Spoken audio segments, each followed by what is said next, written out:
Okay, तो चलो शुरू करते हैं। अच्छा, तो कल का रात में हमने रिवीजन गुड किए मॉर्निंग थे। Sir. Good morning, good morning. कल रात को रिवीजन क्लास हुआ था। जो रिवीजन क्लास में प्रेजेंट नहीं थे, वीडियो देख लिए होंगे, I hope, right? Video yes. देख लिए होंगे।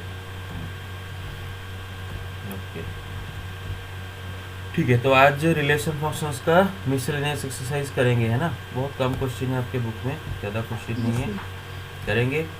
और जैसे कि मैंने बोला था, 4 बजे और एक क्लास होगा, और उस क्लास में हम exponential function and logarithmic function के बारे में पढ़ेंगे, जो एनसीईआरटी बुक में नहीं है, लेकिन 12th में आपको चाहिए होगा वो चीज़, ठीक है ना? और एंट्रेंस में भी चाहिए। तो उसको 4 o'clock क्लास में डिस्कस करेंगे। अभी सिर्फ और सिर्फ मिसलेनियस कंप्लीट करेंगे। Okay, yes. तो this is your miscellaneous exercise, ठीक है। अच्छा, इसके कुछ कुछ क्वेश्चन कल किए थे ना?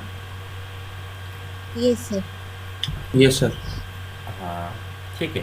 तो जो किए थे उसको फिर से भी कर देते हैं, उसमें क्या है, बस रिपीट कर लेते हैं। शुरू तो पूरा कंप्लीट करेंगे, एक ही पेज की पीडीएफ बना देंगे उसका। Miscellaneous exercise chapter 2। तो पहले जो इजी सवाल है उसको पहले कर लेंगे, लास्ट को जो थोड़ा सा ट्रिकी सवाल है उसको लास्ट को, पूरे लास्ट को करेंगे, है ना? पहले इजी कर लेते हैं ताकि आप कंफर्टेबल हो जाओ चैप्टर, मतलब एक्सरसाइज के साथ, ठीक है। तो क्वेश्चन नंबर 2 बहुत ही इजी सवाल है, उसको कल किए थे। क्या दे रखा है? F of x is equal to x square. कोई एक अपना किताब लेके पास में बैठो एनसीईआरटी का, मुझे बताओगे क्वेश्चन क्या है? मुझे बार बार पीडीएफ पे जाना पड़ता है। F of x is equal to x square, और किसका वैल्यू पूछा है? F of 1.1 minus f of 1। Sir divided by 1.1 minus 1। Divide by 1.1 minus 1, इसका वैल्यू उसने आपको पूछा है। तो भाई एफ ऑफ एक्स अगर एक स्क्वायर है तो एफ ऑफ 1 क्या होगा? 1 का स्क्वायर होगा। 1 स्क्वायर। एफ ऑफ 1.1 क्या होने वाला है? 1.1 स्क्वायर। 1.1 का स्क्वायर होने वाला है। एक सेकंड रुको, हाँ पे, यस। तो आप सोच रहे होगे कि क्यों में सर क्यों आप इसको 1 लिख नहीं लेते हैं, क्यों इसको 1.21 लिख नहीं लेते हैं? लिखने से चलेगा, आप कर भी लोगे, लेकिन आसान होगा, जैसे मैं भी बताऊंगा। तो एफ ऑफ 1.1 क्या है इसका बेटे? केस है 1.1 का, 1/2 यस, 1.1 का स्क्वायर माइनस एफ ऑफ 1 क्या होगा बेटे? 1 का स्क्वायर डिवाइड बाई 1.1 माइनस 1, इसी का वैल्यू निकालना है बेटे। इधर हम ए स्क्वायर माइनस बी स्क्वायर लिखा गया है, ए का स्क्वायर माइनस बी का स्क्वायर, जो कि क्या होता है? ए plus B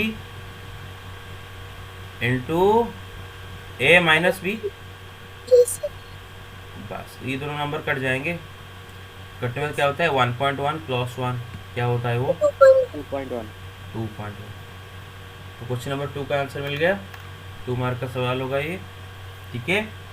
okay, yes sir. Question number 3, उसने पूछा है इस फंक्शन का डोमेन। ये भी कल किए थे। एफ ऑफ एक्स क्या दे रखा है, जरा बताओ कोई पढ़ के। एफ ऑफ एक्स क्या दे रखा है? Sir x square plus 2x plus 1 x square plus 2x plus 1 divide by divided by x square minus 8x plus 12। Plus 12। Okay, तो हमें इसका डोमेन पूछा है, डोमेन ऑफ एफ। तो डोमेन ऑफ एफ को मैंने बताया था कि शॉर्ट में आप ऐसे लिखोगे, डी सबस्क्रिप्ट एफ। एफ होता है फंक्शन का नाम, ठीक है ना? ये आपको पूछा है। तो पहला बात है, ये एक रैशनल फंक्शन आप सबको दिख रहा होगा। न्यूमरेटर भी पॉलिनोमियल, डिनोमिनेटर भी polynomial, and denominator is not equal to 0, right? Polynomial divide by polynomial, denominator polynomial not equal to 0, इसको बोलते हैं रैशनल फंक्शन। और रैशनल फंक्शन का डोमेन कैसे निकाला जाता है? ना रियल नंबर सेट माइनस वो सारे एक्स वैल्यूज जिनके लिए डिनोमिनेटर 0 हो जाता है, मतलब x such that this thing is equal to 0, है ना? याद है ना? यस रियल नंबर सेट में से हम वो यस सारे सर। एलिमेंट निकाल देंगे जिनके, वो सारे एक्स वैल्यूज निकाल देंगे जिनके वजह से डिनोमिनेटर ये पॉलिनोमियल 0 हो जाता है। ये होता है उसका ट्रिक, मतलब रैशनल फंक्शन का डोमेन का फॉर्मूला बताया था मैंने आपको। तो r माइनस, बेटे कौन सा x वैल्यू उसके लिए 0 होता है इसको सॉल्व करने से पता चलेगा। तो पहले सॉल्व कर लेते हैं इसको। X square minus 8x plus 12 is equal to 0। तो इसको सॉल्व करने से हमें 2x का वैल्यू मिलेंगे जिन हाँ minus 6x minus 2x plus 12 is equal to 0। Middle term split करते हैं तो ये क्या हो जाएगा बेटे, इन दोनों में से क्या कॉमन जाएगा, x माइनस 6 ओके, और माइनस इन दोनों में से 2 कॉमन आएगा तो क्या होगा, x minus 6 is equal to x minus 6. तो x minus 2 into x minus 6 is equal to 0। तो x का वैल्यू 2 और 6, तो इसका मतलब x का वैल्यू 2 या फिर 6 के लिए ही ये डिनोमिनेटर पॉलिनोमियल 0 होता है। तो क्या होगा आंसर ना, r माइनस वो सारे रियल नंबर जिनके लिए डिनोमिनेटर 0 होता है, वो कौन कौन हो दोनों, 2 6। तो r माइनस एक सेट जिसके अंदर 2 एलिमेंट है 2, 6। क्लियर और not, this is your domain of the function, required domain of the function. Yes sir. Okay, तो बढ़ाते हैं क्वेश्चन नंबर 8 पर। क्वेश्चन नंबर 8 में देखो क्या दे रखा है, एक फंक्शन दे रखा है f दे रखा है, उसके अंदर ऑर्डर पेयर दे रखे हैं 1, 1, 2, 3, 0, -1, -1, -3।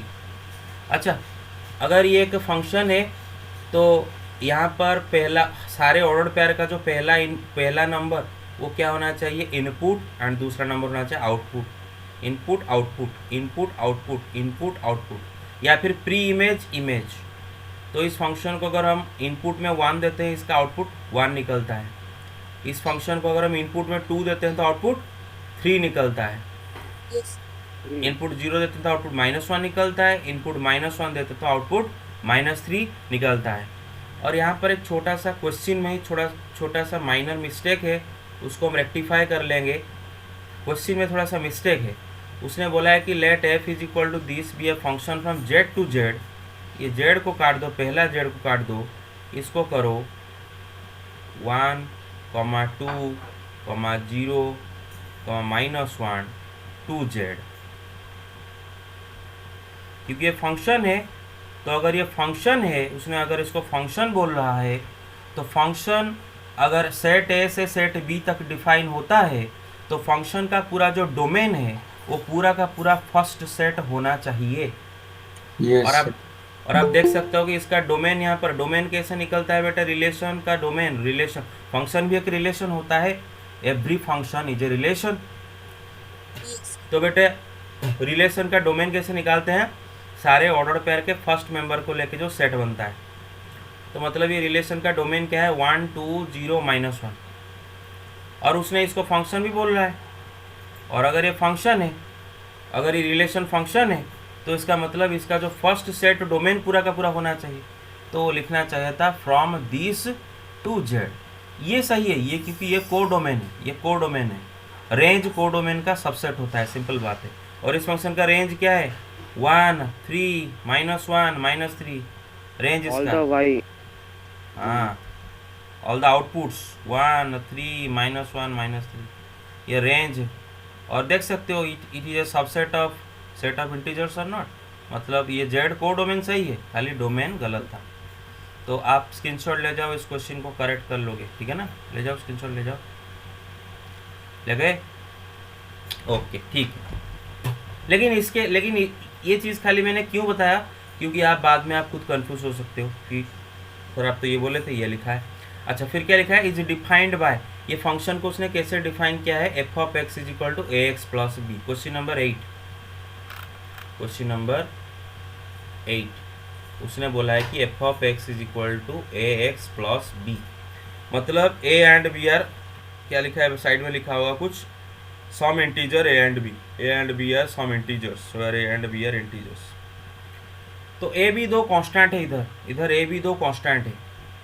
तो ये फंक्शन को अगर आप इनपुट x देते हो तो ये आउटपुट में आपको क्या देता है ना, a b दो इंटीजर्स हम कॉन्स्टेंट्स हैं, a into x, a into that input जो मिलता है उसमें b ऐड कर देता है, फाइनली जो नंबर मिलता है वही है इस फंक्शन का आउटपुट, याद रखो, है ना। तो इसमें अगर मैं इनपुट में 1 दूंगा तो आउटपुट में क्या देगा, a into one plus b, ठीक है, समझ सकते हो आप। Yes, sir. ओके, और ये फंक्शन, हाँ, और ये फंक्शन के सारे ऑर्डर पेयर मुझे बता दो कोई। 1, 1, 2, 3, 0, -1,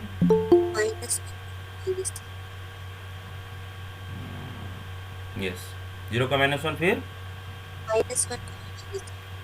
-1, -1 का -3।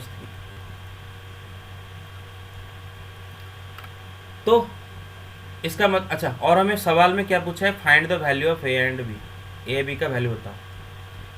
अब सुनो, पहले मैं आपको स्टैंडर्ड प्रोसीजर बताता हूँ, स्टैंडर्ड प्रोसीजर बताने के बाद हम देखें कि ईजी क्या होगा। मतलब उसमें देखो कभी कभी जो सवाल दिया जाता है, जो जिसने क्वेश्चन पेपर सेट किया होगा उसका इंटेंशन कुछ और होगा कि मतलब सारे स्टूडेंट उसको कर लेंगे, लेकिन इंटेलिजेंट स्टूडेंट कैसे करता है, सबसे अच्छा स्टूडेंट कैसे करता है। तो पहले तो मैं दिखा लेता हूँ कि नॉर्मली हम इसको कैसे अप्रोच करते हैं।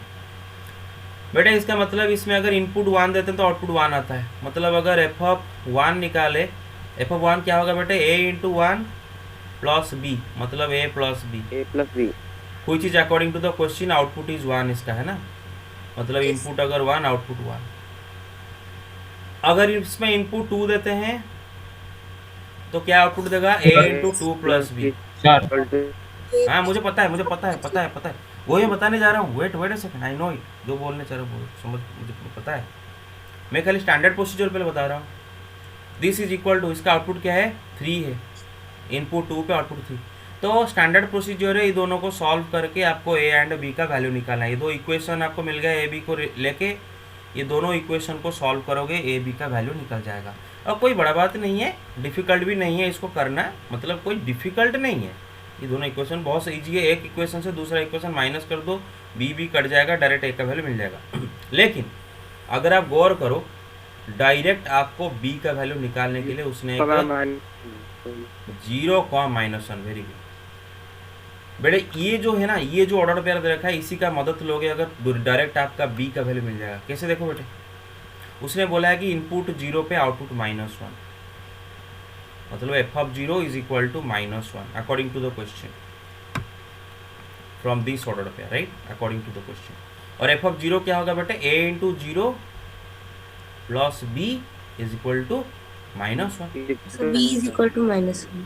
तो b is equal to -1 direct पता चल गया। Yes, sir. Sir, A is equal to 2.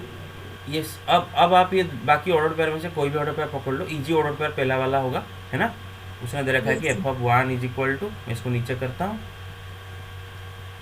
F of 1 is equal to 1, A plus B और- is 1. हाँ एफ ऑफ 1 क्या होगा, a इंटू 1 प्लस बी, क्योंकि f of x is x plus b, कुछ is according to question 1, और b का value क्या है, -1 है, और a इंटू 1 क्या होगा, a -1 इज इक्वल टू 1, तो ये क्या हो जाएगा, Sir, 2. +1 2। तो हमें a एंड b का वैल्यू पता चल गया, वही सवाल था, find the values of a and b, determine a and b, clear और not, everybody got it. Yes, sir. Yes, sir. Yes, sir. Okay आगे चलते हैं।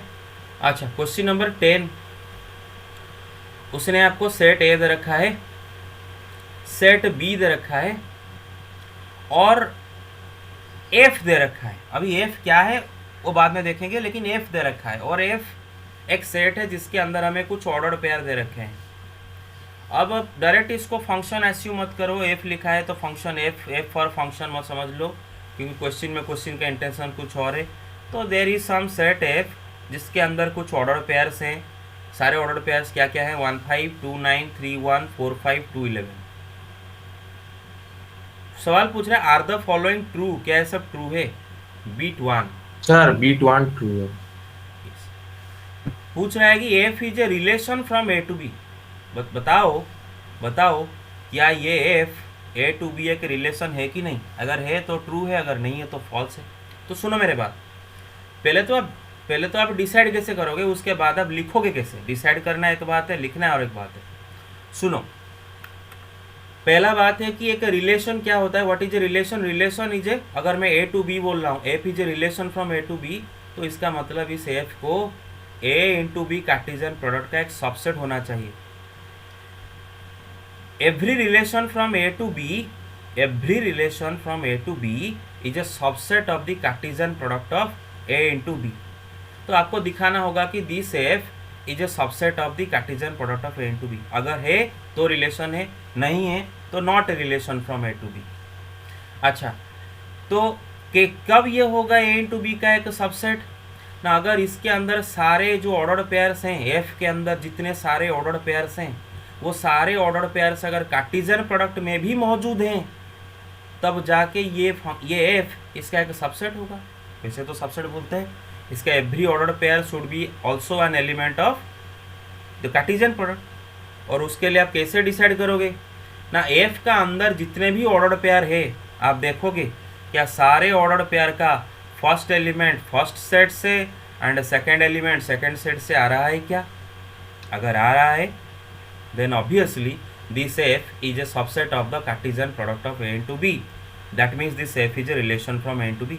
तो चेक करो एफ के अंदर जितने ऑर्डर्ड पेयर है, पहला मेंबर 1 सेट ए से आ रहा है, देखो। दूसरा Yes, member sir. 5 set b से आ रहा है, देखो। पहला मेंबर 2 सेट ए से आ रहा है, देखो। दूसरा मेंबर 9 सेट बी से आ रहा है, देखो। पहला मेंबर 3 सेट ए से आ रहा है, देखो। दूसरा मेंबर 1 सेट बी से आ रहा है, देखो। पहला मेंबर 4 सेट ए से आ रहा है, देखो। दूसरा मेंबर 5 सेट बी से आ रहा है, देखो। पहला मेंबर 2 सेट ए से आ रहा है, देखो। दूसरा मेंबर 11 सेट बी से आ रहा है, देखो।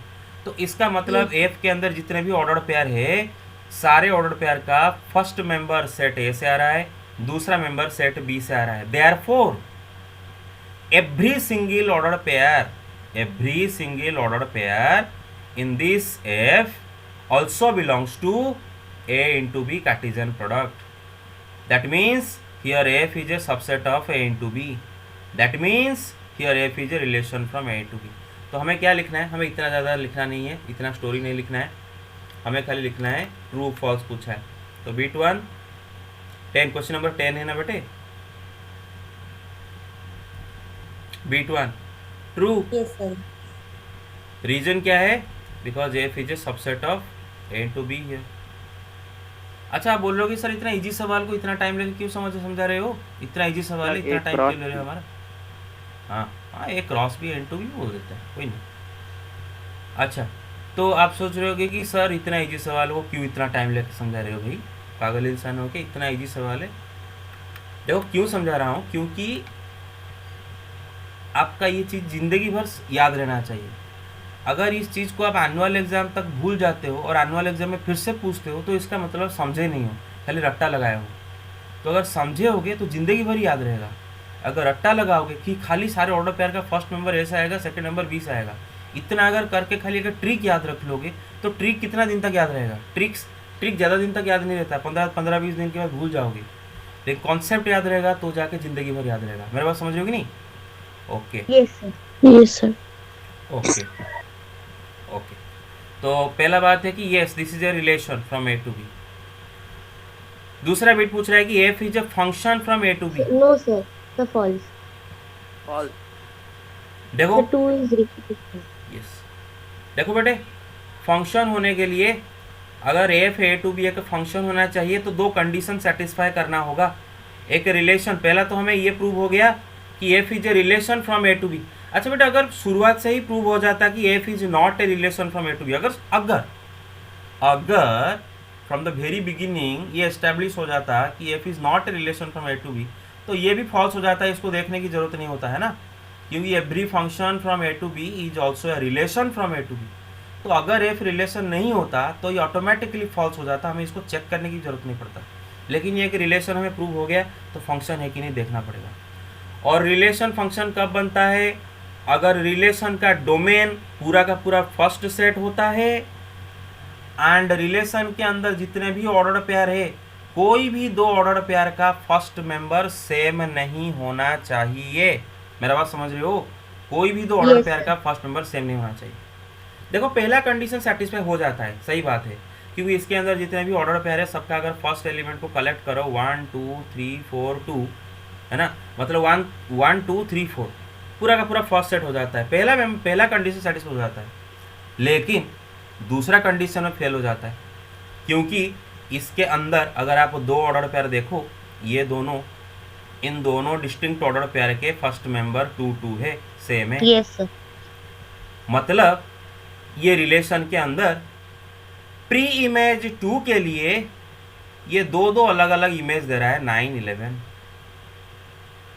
तो इसका मतलब ये फंक्शन नहीं हो सकता, क्योंकि फंक्शन में एक pre image 1 and only 1 image देता है या फिर आउटपुट देता है, जबकि ये एक से ज़्यादा आउटपुट दे रहा है। तो that means no, this is not a function from A to B. तो लिख दोगे कैसे, रीजन लिखोगे? No, false. Why? Because two order pairs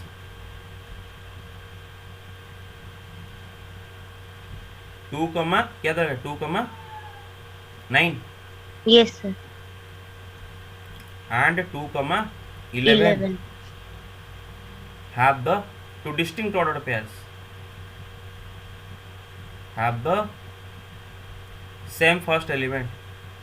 अच्छा बोल रहे हो कि सर फिर से पागल इंसान हो क्या, बार बार क्यों लिख रहे हो डिस्टिंक्ट? हम तो पता है ना डिस्टिंक्ट क्या लिख रहे हो। जब क्यों लिख रहा हूँ, कभी कभी एग्जामिनर आपको ट्रिक करने के आपको आपके दिमाग को टेस्ट करने के लिए वो क्या करेगा, सुनो वो क्या करेगा, एक दे देगा ऐसा, वो दे देगा ऐसा,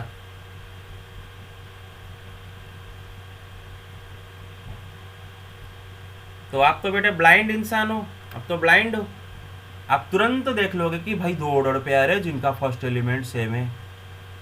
अभी ये तो देखो दोनों ऑर्डर पेयर अलग अलग है कि नहीं, they are the same order pair. वो अरे कोई सेट में एक एलिमेंट को एक से ज़्यादा बार लिखा नहीं जाता है, तो उसने जानबूझकर सेम एलिमेंट को 2 बार लिखा है, तो ये एक ही बार काउंट होगा, 2 बार नहीं। तो आप लोग सोच लोगे कि दो ऑर्डर पेयर का पहला एलिमेंट सेम है, तो no this is not a function. अबे हाँ ये फंक्शन है, इसका कारण है क्योंकि इसने जो 2 ऑर्डर पेयर को लिख रखे थे वो 2 ऑर्डर पेयर डिस्टिंक्ट नहीं थे, सेम थे, है ना। तो पहला बात है Yes, दोनों sir. डिस्टिंक्ट ऑर्डर पेयर होने चाहिए। और 2 ऑर्डर पेयर डिस्टिंक्ट कब होंगे, हाँ पहले 2 ऑर्डर पेयर इक्वल कब होंगे, अगर दोनों का first member and second number equal भी होना चाहिए, लेकिन जबकि इन दोनों का सेकंड नंबर इक्वल नहीं, तो they are distinct and they have the same first element या फिर member, therefore not a function. आगे चले, हेलो, Yes, sir. ओके। उसने पूछा था justify your answer in each case, justify किया हमने, हमारा आंसर को हम जस्टिफाई करेंगे। अच्छा क्वेश्चन नंबर 12, उसने हमें एक सेट ए दे रखा है, इसके एलिमेंट क्या है 9 10 11 12 13 एंड एफ बोला है from A to N. F एक फंक्शन दे रखा है ए टू एन। ए क्या है बेटे, फर्स्ट सेट है डोमेन, और एन क्या है बेटे, को डोमेन है। सेकंड वाला क्या है, को डोमेन। को डोमेन मतलब क्या होता है, पूरा जो सेकंड सेट मतलब रेंज को डोमेन का सबसेट होता है। ये जो पूरा सेकंड सेट को डोमेन होता है, पूरा जो रेंज है वो पूरा को डोमेन का सबसेट होता है। मतलब जो आउटपुट आपके निकलेंगे वो सारे को डोमेन में ही मौजूद होते हैं, है ना, और सारे आउटपुट का सेट को हम रेंज बोलते हैं। ओके चलो ठीक है। तो वो बोल रहा है कि defined by F of N is equal to the highest prime factor of N. मतलब ये फंक्शन का काम क्या है कि इसको अगर आप इनपुट में कोई एक नंबर एन देते हो, और जाहिर सी बात है एन कहाँ से दोगे, डोमेन से ही तो दोगे। इनपुट किधर से दोगे, डोमेन से ही तो दोगे। इनपुट कहाँ से दिया जाता है भाई, डोमेन से दिया जाता है ना। Domain is the Yes, sir. Set of inputs. Yes, तो ये फंक्शन क्या करता है ना, इसको अगर इनपुट में एन देते हो तो आउटपुट में क्या आता है ना, the highest prime factor of N. ये जो एन जो इनपुट दिए हो उसका हाईएस्ट प्राइम फैक्टर निकाल के आपको आउटपुट में दे देगा। तो अगर इस इनपुट में इसको 9 देते हैं तो इसका आउटपुट क्या होगा देखेंगे। अगर इनपुट में 10 होता है आउटपुट में क्या होता है देखेंगे। सारे क्या करके देखते हैं, ठीक है ना। पहले मुझे सेट है बता दो, कोई कितना नंबर क्वेश्चन है, कितना नंबर क्वेश्चन है, 12 नंबर।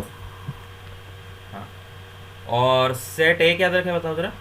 सर 9 10 11 12 13 9 10 11 12 13 और एफ ऑफ एन क्या रखा है, हाईएस्ट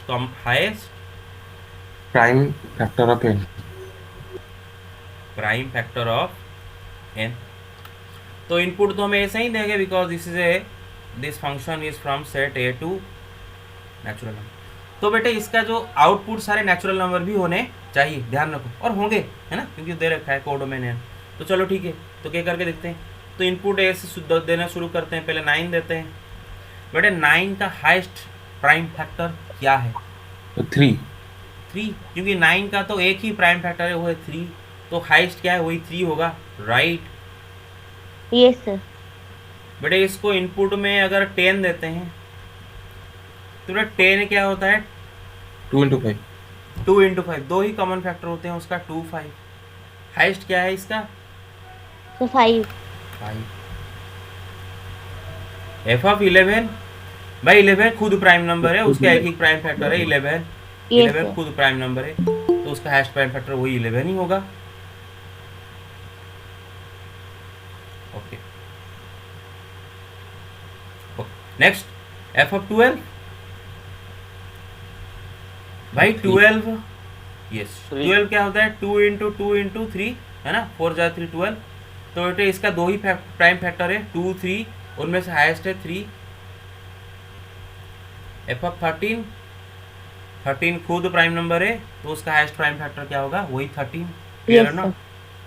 तो इस फंक्शन का सारे इनपुट का कॉरिस्पॉन्डिंग आउटपुट हमें मिल गया। 3 5 11, 3 सेम हो रहा है, तो 3 5 11 13। तो इसका मतलब इसका रेंज पूछा है। रेंज क्या होता है बेटे? Set of outputs. तो बेटे इसका रेंज क्या होगा? सेट ऑफ आउटपुट्स, और आउटपुट क्या होने वाले हैं? 3 3 5 11 13। 11 13। ओके, आप में से कुछ को ये कन्फ्यूजन हो रहा होगा, मैं क्लियर कर देता हूँ। तुरंत आ जाता है, ये आपका फॉल्ट नहीं है, सबका आ जाता है। मतलब फंक्शन का जो डेफिनेशन है उसको आप समझते हो, पूरा भली भांति समझते हो, लेकिन प्रैक्टिस के लैक ऑफ प्रैक्टिस के कारण आप जब सवाल देख देते हो तो आपको कुछ और लगता है। आपको लग रहा है कि 2 3 3 आ गए।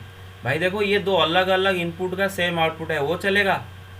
फंक्शन में दो अलग अलग इनपुट का सेम आउटपुट चलेगा, ये चलेगा, लेकिन एक इनपुट का दो अलग अलग आउटपुट ये नहीं चलेगा। याद रहा? अरे याद रहा कि नहीं? Yes, sir. Yes, sir. Yes, sir. ये चलेगा, ये नहीं चलेगा। अगर आप थोड़ा सा कंफ्यूज भी हो जाओगे, आप ट्रिग्नोमेट्रिक फंक्शन का याद कर लेना। ट्रिग्नोमेट्री फंक्शन बोलते हैं ना उसको।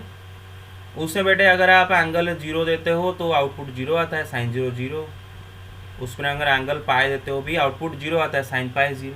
तो दो अलग अलग इनपुट का सेम आउटपुट आ सकता है और हम उसको फंक्शन बोल सकते हैं, लेकिन सेम इनपुट का अलग अलग आउटपुट नहीं आना चाहिए। ऐसा नहीं होना चाहिए कि साइन पाई का वैल्यू 0 के अलावा कुछ और हो जाए, ऐसा नहीं होना चाहिए। अगर है तो हम उसको फंक्शन नहीं बोल सकते, ठीक है ना। Confusion clear?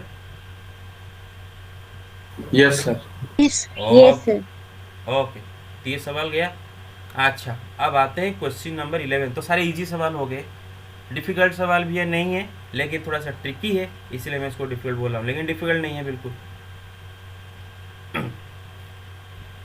बोला है कि let F be a subset of Z into Z, Z into Z, Z to Z Cartesian product. Z है set of integers, Z is what? Set of integers, बचपन से पता है। तो F is a subset of Cartesian product Z into Z, मतलब F is a relation for the timing हमें पता नहीं है फंक्शन है कि नहीं। For the timing since F is a subset of z into z, therefore f is a relation from z into z. Every relation is a subset, right, of a Cartesian product.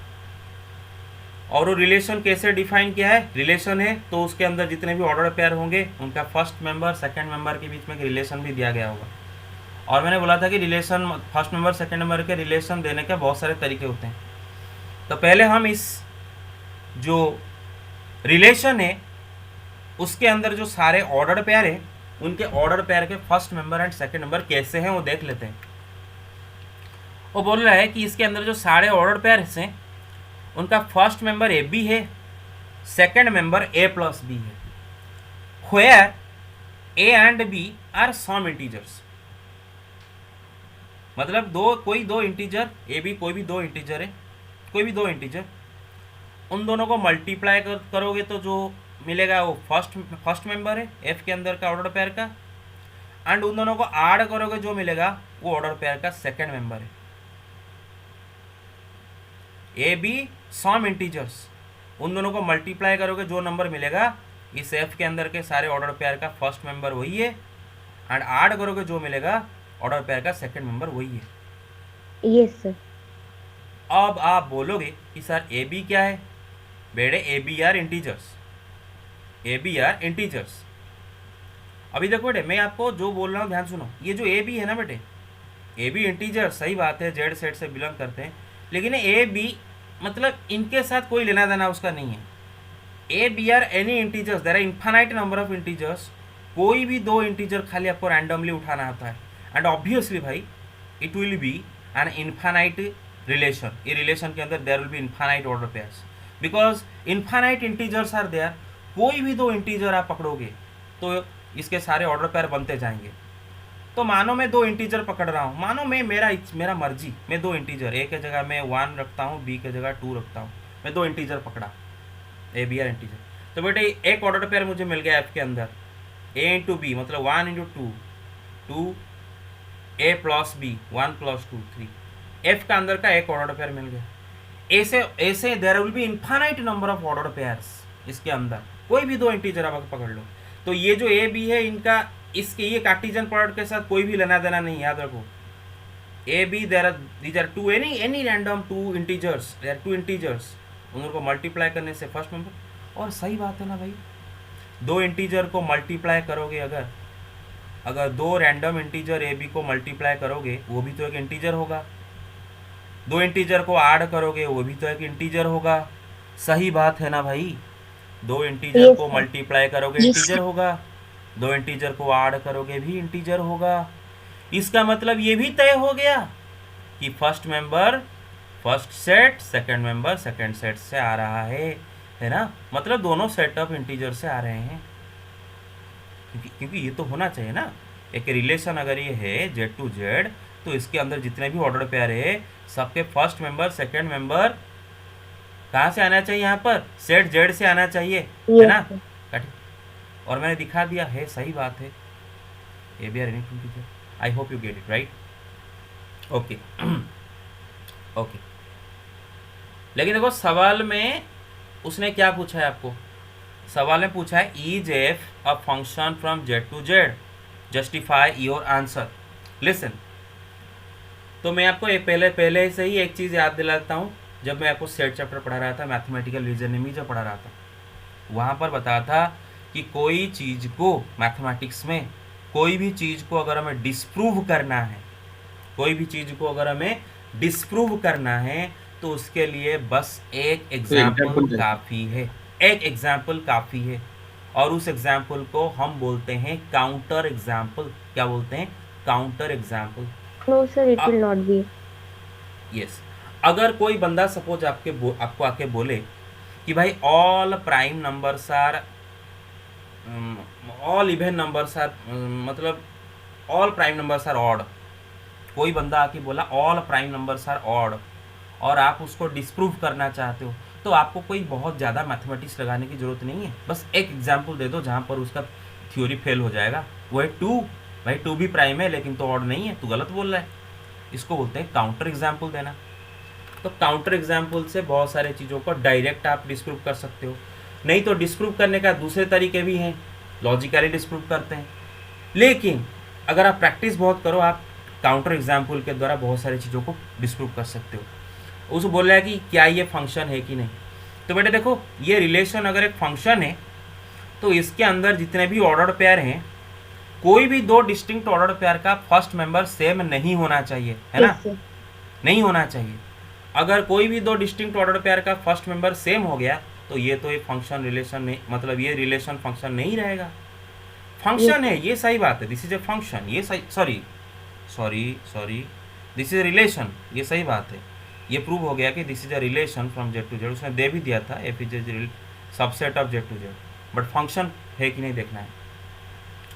बेटे A B are any integers, कोई भी दो integer A B पकड़ लो, 1 1 -1 -1। Question number 11। Sir, we can compete with 0, sir. Yes, of course. So we'll get directly. 0, Yes, sir. So minus मतलब 1 0 then 0 1. We can yes take it. Yes yes Sir, yes because the first will yes, get 0 only. Very good very good. तो अगर आप बेटे ए की जगह zero, क्योंकि दो integer बस आपको लेना है, A B are any integers, A B are any integers, तो बेटा अगर आप ए की जगह जीरो, बी की जगह वन लेते हो, तो बेटे एक ऑर्डर पेयर इस रिलेशन का मिल गया। वो क्या होगा बेटे, zero into one comma zero plus one, है ना, this will Yes, be an sir. Order pair which belongs to this relation, मतलब zero comma one, this belongs to this relation.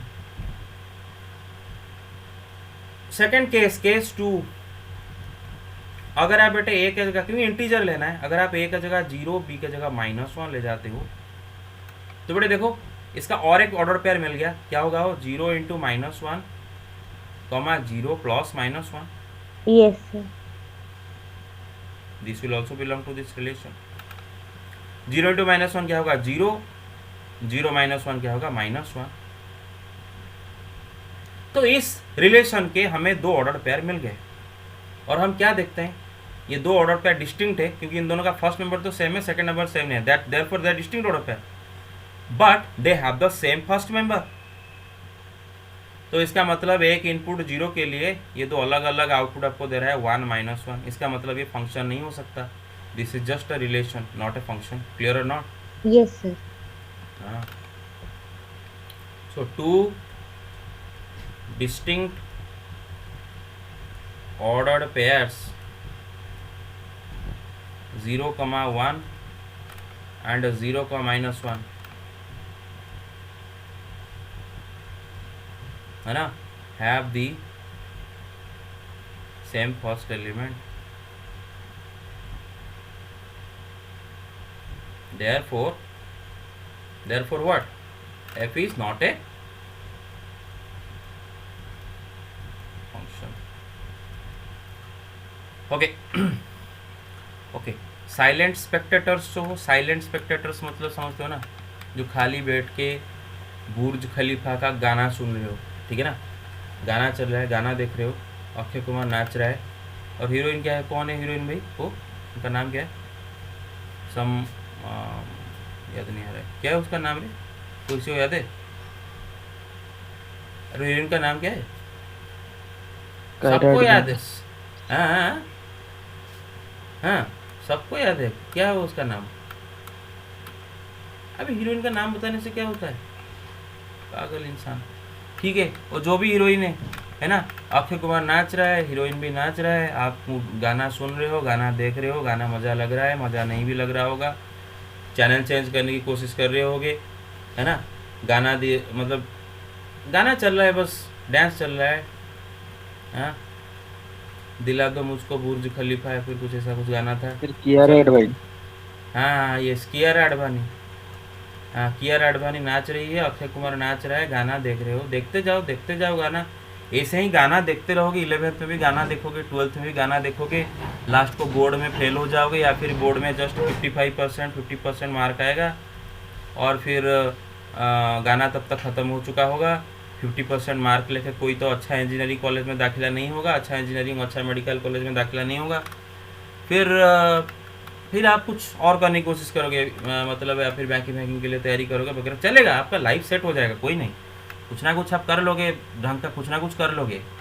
लेकिन उस टाइम में सोचोगे कि अगर हम क्लास में ज़्यादा पार्टिसिपेट करते तो शायद हमारा मार्क्स थोड़ा अच्छा आ जाता, और शायद हम थोड़ा ज़्यादा समझ लेते, और शायद थोड़ा कोई रेस्पेक्टेबल जॉब कर लेते। मेरे बात समझ रहे हो कि नहीं, क्लियर? तो हाँ बस, तो आपके पास दो ही रास्ते होते हैं, आई तो साइलेंट स्पेक्टेटर बन के पान दुकान खोल के बैठ जाओ, या फिर एक सैलून खोल के बैठ जाओ, या फिर पार्लर खोल के बैठ जाओ, या फिर नुक्कड़ पे जाके खड़े होकर पान खाओ, पान चबाओ, सिगरेट फूंको, या फिर दूसरा रास्ता है सूट वूट पहन के ऑफिस जाओ, जॉब करो, रेस्पेक्ट बनेगा, अपना मतलब घर बनेगा, कार बनेगा, सब बनेगा। तो ये दो रास्तों में से आपको बस एक रास्ता चुनना है, कोई तीसरा रास्ता नहीं है। तीसरा रास्ता है वो तो अंडरवर्ल्ड का रास्ता है ना तो दो रास्ते हैं आपके पास, तो जो रास्ता आप चुनना चाहोगे वही रास्ते को चुनोगे।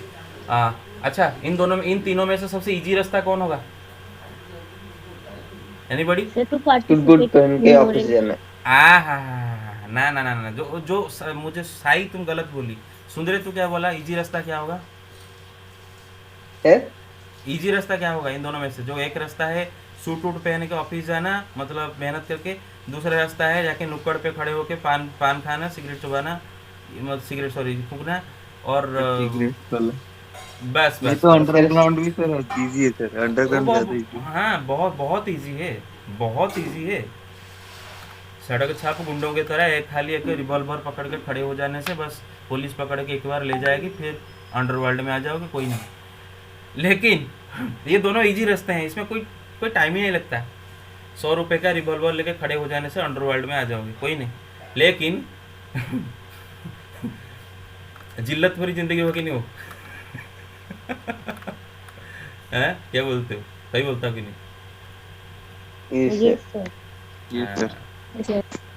हाँ, तो क्लास में पार्टिसिपेट करो, नहीं तो बर्बाद हो जाओगे, ज़िंदगी पूरा बर्बाद हो जाएगा। आई गारंटी यू, ज़िंदगी बर्बाद। ओके, बिकॉज आप यहाँ पर बैठ के साइलेंट स्पेक्टेटर बन रहे हो, जहाँ पर बहुत सारे अच्छे अच्छे स्टूडेंट बैठ के सुबह से पढ़ रहे हैं, सुबह से पढ़ रहे हैं, और वो जो पढ़ रहे हैं उनका नौकरी लग जाएगा, और आप जो नहीं पढ़ रहे हैं आपका नौकरी नहीं लगेगा। और उनका नौकरी लगेगा मतलब दे आर सेट, आपका नौकरी नहीं लगेगा मतलब you are unemployed. Now it's up to you. Okay, question number 7। एक फंक्शन एफ ऑफ एक्स दे रखा है, दूसरा फंक्शन जी ऑफ एक्स दे रखा है। एफ प्लस जी निकालना है, एफ माइनस जी निकालना है, एफ बाई जी निकालना है। निकाल पाएंगे नहीं निकाल पाएंगे एक एक करके? Yes sir. Yes sir. Yes sir. Question number 7। F of X क्या दे रखा है बेटे? X plus 1। F Yes, G sir. Of X क्या दे रखा है? 2x Sir, minus 2x 3। minus 3. तो जो एफ प्लस जी नाम का जो फंक्शन क्रिएट होगा वो क्या होगा? ये दोनों फंक्शन का एडिशन है ना, Yes sir. X plus 1 plus 2x minus 3। अभी देखो, इनको अगर आप कर भी देते हो कोई प्रॉब्लम नहीं, यहाँ पर आप अगर कर दे तो कोई प्रॉब्लम नहीं, लेकिन इधर भी छोड़ सकते हो, नहीं तो कर दो, एडिशन हो रहा है, कोई कोई कुछ कट नहीं रहा है तो कर सकते हो। X plus 2x is 3x, 1 minus 3 minus 2। अच्छा, तो पहले डोमेन ऑफ एफ प्लस जी निकाल दें, क्योंकि बेटे देखो फंक्शन का डोमेन के बिना फंक्शन अधूरा है। तो बेटे एफ प्लस जी का डोमेन कैसे निकाला जाएगा? एफ का डोमेन इंटरसेक्शन जी का डोमेन। भाई एफ का domain, F is a polynomial तो उसका domain is set of real numbers. G is also a polynomial, उसका domain is also set of real numbers. तो real number set intersection real number set, एक सेट को उसी के साथ इंटरसेक्ट करेंगे, वही आ जाएगा यार। Yes sir. F minus G क्या होगा? F of X minus G of X. F of X क्या है? X plus 1। Sir, g of x 2x minus 3. So minus 2x plus 3. X plus 1 minus 2x plus 3, तो क्या हो जाएगा? X minus 2 minus x 1 plus 3 plus 4। अच्छा, इसका भी domain F plus जी का डोमेन कैसा बराबर होगा? क्योंकि F plus G, F minus G, F into G, तीनों का डोमेन सेम टू सेम है। Domain of F intersection domain of G, तो क्या है उसको निकालने की सर इसमें तो जरूरत डोमेन पूछा नहीं है, डोमेन इसमें तो डोमेन पूछा नहीं है क्वेश्चन में। सुनो, डोमेन नहीं पूछा है, लेकिन बिना डोमेन के फंक्शन इनकम्प्लीट होता है। अगर आप फंक्शन लिखते हैं तो फंक्शन आपका कहाँ से कहाँ तक है वो भी तो बताओगे। देखो सारे जगह फंक्शन के साथ डोमेन दे रखा है कि नहीं? सारे जगह देखो, मेरे बात समझ लो कि नहीं? जहाँ पर नहीं दिया है उसने आपको पूछ रहा है कि डोमेन एंड रेंज, क्लियर और not? Hello everybody got it? Yes sir. Yes sir. Yes sir. Yes sir. F into G क्या होगा? ये दोनों का product, X plus 1 into 2x minus 3, F of X into G of x.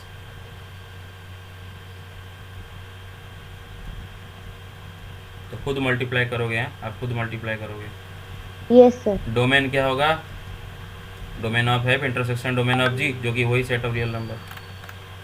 But division का domain देख के लिखोगे, division का डोमेन अलग होता है, फॉर्मूला है ना, F by G. F by G क्या होगा? F of X by G of X. F of X क्या दे रखा है भाई? X plus 1। G of X क्या दे रखा है भाई? 2x minus 3। Yes sir. तो भाई देखो, domain of F by G is equal to, बेटा domain of F intersection domain of G minus X such that G of x is equal to 0। जो एक्स वैल्यूज के लिए denominator 0 हो जाता है, उन दोनों का कॉमन डोमेन से उसको निकाल दोगे। तो ऑलरेडी इन दोनों का कॉमन डोमेन तुम्हें पता है आर है, माइनस भाई कौन सा एक्स वैल्यू के लिए जी ऑफ एक्स 0 होता है, जी ऑफ एक्स तो है 2x माइनस 3, कौन सा Yes, एक्स sir. वैल्यू के लिए 0 हो जाएगा 3/2 3/2। 2x माइनस 3 को अगर हम 0 के साथ इक्वेट करें तो x क्या आता है 3/2, तो मतलब x इक्वल टू 3/2 के लिए जी ऑफ एक्स 0 हो जाता है। दूसरा क्या है, डायरेक्ट यहाँ पर बेटे एफ बाई जी को बिना मैनिपुलेशन किए, कुछ काटाकुटी किए, प्रिस्टीन फॉर्म में ओरिजिनल कंडीशन में ये मिल रहा है।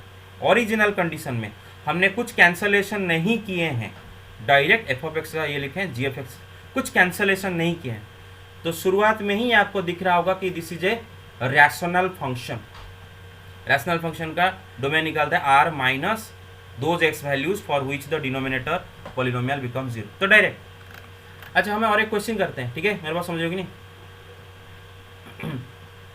अपने मन से करते हैं। एफ ऑफ एक्स दे रखा है X plus 1, G of X दे रखा है X plus 3 into X plus 1, और उसने आपको एफ बाई जी पूछ रहा है। अभी एफ बाई जी क्या होगा, F of X by G of x is equal to X plus 1 by X plus 3 into X plus 1। सुनो मेरे बात, ठहर जाओ, थोड़ा ठहर जाओ, पहले डोमेन निकालते हैं, फिर उसके बाद इसका काम करोगे। बच्चे क्या मिस्टेक कर लेते हैं ना, x प्लस 1 काट के लिख देते हैं। मैं रॉन्ग बताता हूँ, रॉन्ग बच्चे क्या करते हैं, रॉन्ग क्या करते हैं, काट के लिख देते हैं F by G is equal to 1/x plus 3, और उसके बाद लिख देते हैं domain of F by G, एक रैशनल फंक्शन है, डोमेन होगा r -3 के वजह। अभी आपको काटने के लिए कौन बोला, काटने से पहले देखो आपने डोमेन में एक रॉन्ग चीज इंक्लूड कर दिए हो गलती से। फंक्शन था x plus 1/x plus 3 into X plus 1। बेटे x इक्वल टू -1 पे भी f by G function is not defined. जरा देख के देखो, yes sir, f by G function को जरा -1 देख के देखो, इसका आउटपुट क्या आता है, -1 + 1 0 डिवाइडेड -1 + 3 2 इंटू -0 0/, मतलब डिनोमिनेटर में 0 आ गया तो अनडिफाइंड। तो आप अगर काट देते हो और 1/x प्लस 3 लिख देते हो तो उधर आपका डोमेन क्या आ गया, लेकिन असलियत में डोमेन है क्या, कमा -1 भी इससे निकालोगे, है ना भाई। Yes sir. हाँ यस, तो काटने सर से यहाँ पर पहले either x plus 3 is equal to 0 और x plus 1 is equal to 0, वो कंडीशन लेके करना है ना। बस ज़्यादा कुछ नहीं, आपको खाली रूट दोनों का निकालना है। ऑब्वियसली भाई एफ बाई जी का डोमेन अगर निकालना है आपको, आप डायरेक्ट ट्रिक लगाओगे, डायरेक्ट फॉर्मूला लगा दोगे, काम खत्म, है ना। F by G, domain of F by G is equal to domain of F intersection domain of G minus X such that G of x is equal to 0। तो भाई domain of F is a polynomial, तो domain of F होगा R. Intersection भाई D of D G, sorry G भी एक polynomial है, दो polynomial multiply करोगे ये भी पॉलिनोमियल मिलेगा, है ना भाई, मेरे पास समझ रहे हो कि नहीं, पॉलिनोमियल मिलेगा कि नहीं दोनों मल्टीप्लाई। तो बेटा उसका भी domain is set of real numbers minus. हाँ yes Sir, which question is this? Example ले रहे हैं, एग्जाम्पल खुद से ले रहे हैं बेटे। कौन Sir, सा x when we value, were doing the seventh one, I got a line cut, so I got disconnected. कौन सा ये वाला, Yes, sir. पूरा सूरत से नहीं थी F plus No, sir. Seventh one got over, then line one. हाँ 7th one got over, उसके बाद अच्छा, उसके बाद मैं एग्जाम्पल में कर रहा हूँ। मैं एक एफ ऑफ एक्स लिया फंक्शन जिसका जो है x प्लस 1, और एक जी ऑफ एक्स फंक्शन लिया जो कि है x plus 3 into X plus 1। तो अगर आपको एफ बाई जी पूछा है, एफ बाई जी क्या होगा ना, F of X by G of X, मतलब x plus 1 by X plus 3 into X plus 1। अब डोमेन निकालते वक्त आपको केयरफुल लेना है। अगर आप ये x+1 काट देते हो शुरुआत से और लिख देते हो कि इसको 1/x+3, तो आपका डोमेन कुछ और आ जाएगा, गलत आ जाएगा। आपका डोमेन क्या होगा, r -3, क्योंकि -3 पर अनडिफाइंड हो जाता है ये चीज़। Yes, लेकिन आप और एक चीज़ को ही मिस कर दिए हो, -1 पे भी ये फंक्शन अनडिफाइंड हो जाएगा, क्योंकि x = -1 पे भी g(x) 0 हो जाता है। g(x) दो अलग अलग वैल्यू के लिए 0 होता है, -3 के लिए भी 0 होता है, -1 के लिए भी 0 होता है, और g(x) इसका डिनोमिनेटर है। तो -3 -1 दोनों के लिए ये फंक्शन अनडिफाइंड होना चाहिए। आप काट देने के बाद आपको गलती से लगेगा कि -3 के लिए सिर्फ अनडिफाइंड हो रहा है, जबकि ये दोनों फंक्शन का डिवीजन है। शुरुआत से ऐसा ही है, शुरुआत से आप काट दिए थे, आप खुद शुरुआत से ऐसा ही था, ठीक है। तो बेटा कौन से एक्स वैल्यू के लिए 0 है, -3 एंड -1, क्लियर और not? Yes, sir. yes sir. Yes, sir.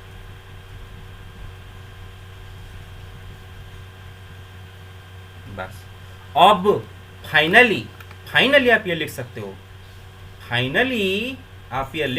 हो, कि f by g, देखो सुनो, लिखने की जरूरत नहीं है, not necessary, but finally you can write after finding out the domain, but r intersection r क्या होता है, r होता है माइनस। एक बार डोमेन निकाल देने के बाद आपको तो पता है कि x का वैल्यू -1 या फिर -3 हमें लेना नहीं है, लेने से ही अनडिफाइंड हो जाएगा। तो इसका मतलब अब डोमेन निकालने के बाद आपको पता है कि x = -1 इस फंक्शन में लेंगे तो गलत हो जाएगा। तो अगर x = -1 तो x+1 ये दोनों 0 भी नहीं है। तो डोमेन निकालने के बाद आप काट के बोल सकते हो कि this is equal to 1/x+3, लेकिन साइड में ये भी मेंशन करोगे कि इसका डोमेन है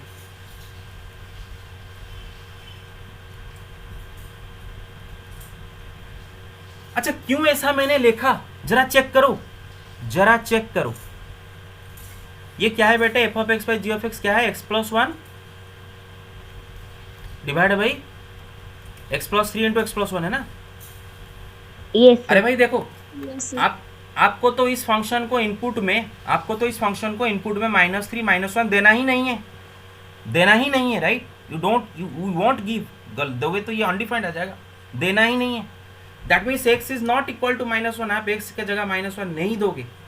तो अगर बेटे x is not equal to -1 तो x+1 0 भी नहीं है। तो वेयर एवर जहाँ पर x is not equal to -1 there x+1 is also not equal to 0। तो हम उन दोनों को वो सारे x वैल्यू पे काट सकते हैं जहाँ पर x is not equal to -1।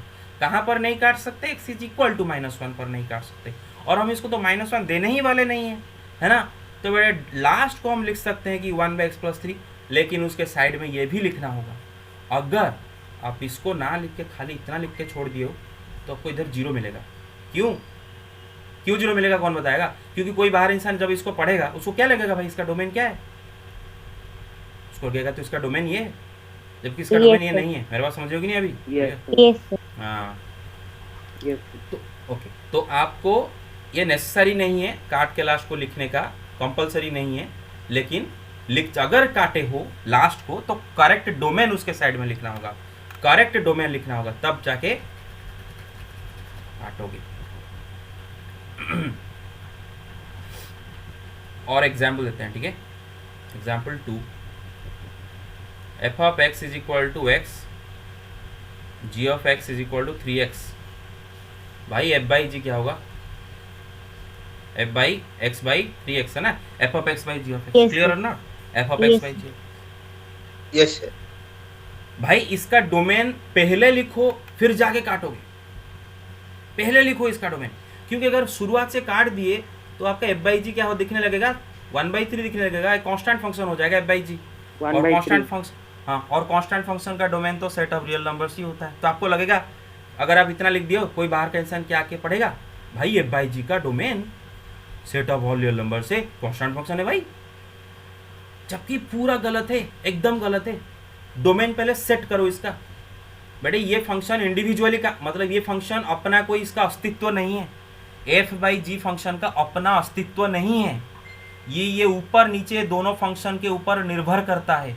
F का आउटपुट में जी का आउटपुट को डिवाइड करके अपना आउटपुट देता है, तो ये दोनों का आउटपुट के ऊपर निर्भर करता है इसका आउटपुट। तो इनका इंडिविजुअलिटी मेंटेन रख के पहले डोमेन निकालोगे। तो बेटा इसका डोमेन क्या होगा, इसका domain of F by G ना, domain of F intersection domain of G, F ही पॉलिनोमियल जी भी पॉलिनोमियल, दोनों का डोमेन आर, दोनों का इंटरसेक्शन कर दोगे तो R, minus those values of F X for which the G is zero. G कौन सा वैल्यू के लिए जीरो होगा, जीरो के लिए जीरो होगा। तो एफ बाई जी का domain is what, R minus zero. Clear. अब फाइनली आप लिख सकते हो, Yes, sir. फाइनली आप लिख सकते हो कि F by G is equal to 1/3, लेकिन डोमेन भी साइड में एस्टेब्लिश करना होगा, is equal to R minus ji.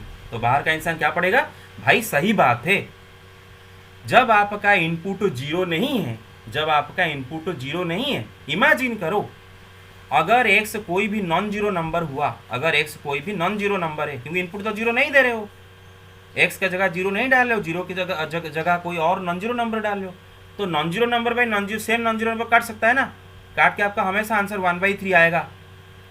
But zero पे इसका आंसर क्या आएगा, अनडिफाइंड आएगा। मेरे बात समझ रहे हो कि नहीं, जीरो पे इसका आंसर क्या आएगा, अनडिफाइंड आएगा। क्लियर और नॉट। अच्छा इसका ग्राफ देखोगे, ग्राफ,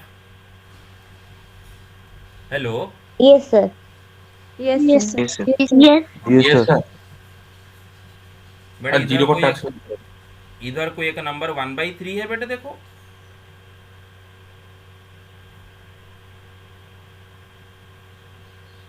और इधर एक बेटे होल रखना है।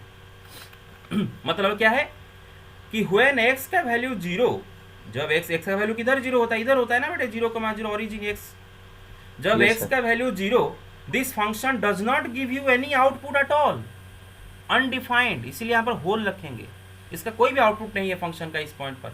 अगर इसको फिल कर देते हैं तो बाहर का इंसान आके देखेगा इस पॉइंट का कोऑर्डिनेट क्या है, 0,1/3, तो बाहर के इंसान को लगेगा कि जीरो इनपुट पे ये फंक्शन आपको 1/3 आउटपुट दे रहा है, जबकि वो गलत बात है। तो इसको नहीं रखोगे, मतलब यहाँ पर होल रखोगे, होल, और बाकी जो भी इनपुट इसको दो, इसका आउटपुट 1/3। सही बात है, हमें पता है, हमें वही होगा, क्योंकि ये फंक्शन है x/3x, और अगर x का वैल्यू जीरो नहीं है, सपोज x का वैल्यू कोई भी नॉन जीरो नंबर रखो, तो एक्सेस काट के ये हो जाएगा 1/3। सही बात है। whenever input is not equal to 0, whenever input is not equal to 0, output is 1/3, but at input 0 its output is not defined. Clear or not? तो बस आज इतना ही करेंगे, अभी इतना ही करेंगे। लेसन अब मैं आपको भी छोड़ रहा हूँ, 4 PM में नेक्स्ट क्लास होगा और वहाँ पर मिसलेनियस कंप्लीट करो। सुनो मेरे बात, मैं अगर चाहता, लिसन, मैं अगर चाहता तो अभी एक ही क्लास में आधा घंटा में, मैं अगर चाहता आधा घंटा में ये एक्सरसाइज खत्म करता आपके सामने, लेकिन फ़ायदा नहीं होता। आप इधर समझते, फिर जाके कोई इंटरनेट में सर्च करते कि क्या कैसे हुआ है, कोई दूसरा Yes, अपना sir. ट्यूशन टीचर को पूछते कैसे हुआ है, कोई फ़ायदा नहीं है। हमारे पास तो प्लेंटी ऑफ टाइम है, हम तो सिलेबस मतलब बहुत फास्ट कवर किए हैं, आपको लग रहा होगा और एक चैप्टर बस खाली बाकी है। मेरे पास समझो लिमिट एंड डेरिवेटिव है ना, आपका फरवरी के अंत तक आपका पूरा सिलेबस कवर हो गया होगा। ठीक है, मार्च महीना हम पूरा रिवाइज करेंगे, बिंदास रिवाइज करेंगे, तो हम क्यों इतना हड़बड़ी करें। क्लियर और नॉट। लेकिन टारगेट रखते हैं हमेशा ये। तो आज 4 बजे का क्लास में ही ये कंप्लीट होगा, ठीक है ना, 4 PM का क्लास में आपको आ जाना है। क्लियर और not. Okay Yes, sir. Yes, sir. Yes, sir.